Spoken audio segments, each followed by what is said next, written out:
நிர்பயாவோட case மாதிரி இப்ப நிர்பயா 2.0.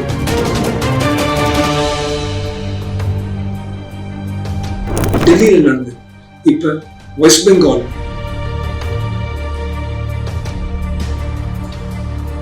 வெளியில இருந்த சிசிடிவியை ஆஃப் பண்ணிருக்காங்க.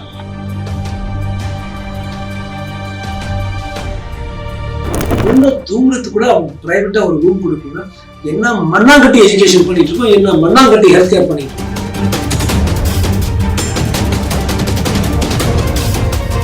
சாகரிகா கோஷ்ங்கிற ஒரு எம்எல்ஏ அடிக்கடி இது அது எழுதிட்டு இருக்காங்க வலைதளங்கள். ஆனா இதை பத்தி ரொம்ப குவாய்ட்டா. ஏன்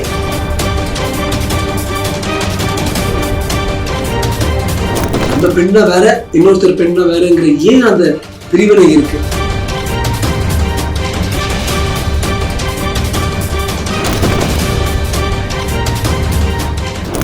ஆபரணங்களை அணிந்து கொண்டு நள்ளிரவில் ஒரு பெண் தெருவில் நடந்து போக முடியும், எந்தவித பிரச்சனையும் இல்லாமல் போக முடியும்.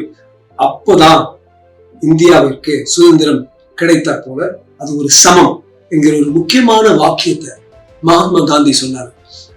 வரையறை, சுதந்திரத்துடைய வரையறை என்னன்னு கேட்கும்போது டெஃபினிஷன் ஆஃப் இண்டிபெண்டன்ஸ் அவர் சொன்னார். இன்னைக்கு ஒரு பக்கம் சுதந்திர தினத்தை நம்ம சந்தோஷமா கொண்டாடுறோம், இன்னொரு பக்கம் ஒரு பெரிய அசிங்கமான ஒரு பயங்கரமான ஒரு நிழல் நம்ம மேல இருக்கு. என்ன, நிர்பயாவோட கேஸ் மாதிரி இப்ப நிர்பயா 2.0. நிர்பயா டெல்லியில நடந்தது, இப்ப வெஸ்ட் பெங்கால்ல அநியாயத்துக்கு ஒரு டாக்டர் போஸ்ட் கிராஜுவேஷன் எவ்வளவோ படிச்சிருக்கும், எவ்வளவோ ஹோப்ஸோட வந்திருக்கும். அந்த பெண்ணை பயங்கரமா பலாத்காரம் பண்ணி கொலை பண்ணிருக்காங்க. இது ஒரு சிம்பிள் ரேப் அண்ட் மர்டர் போலவே இல்லை. இது வரைக்கும் வலைதளங்கள்ல ஆதாரங்களை மட்டும் வச்சு பார்த்தாலும் கூட இந்த பிள்ளை நிறைய இந்த ட்ரக் மாஃபியா அந்த ஆர்ஜி கார் மெடிக்கல் காலேஜ் நடந்துட்டு இருக்கு. அதுல பிரின்சிபலும் இந்த ஈடுபட்டிருக்காரு சந்தேகப்பட்டு ஆதாரங்கள் கலெக்ட் பண்ணிட்டே வந்துட்டு இருக்கு. இந்த பிள்ளை அவளுடைய பாய் ஃப்ரெண்ட் கிட்ட கூட இதை பத்தி பேசி திருப்பியும் இது ப்ரொடெஸ்ட் ஆர்ப்பாட்டம் செஞ்சிருக்கு. அன்னைக்கு இரவு வெளியில இருந்த சிசிடிவியை ஆஃப் பண்ணிருக்காங்க.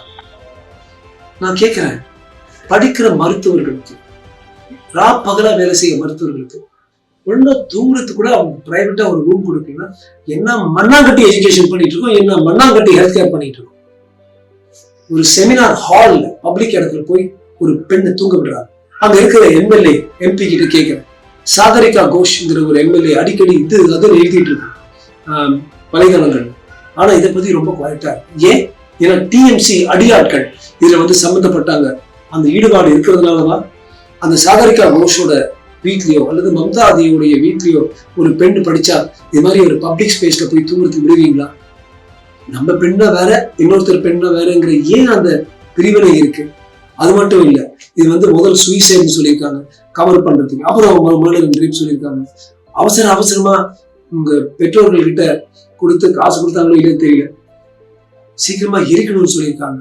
இது எல்லாமே பார்த்தா ரொம்ப ஃபிஷியா இருக்கு, ரொம்ப சந்தேகத்துக்கு இடத்தை கொடுக்கு.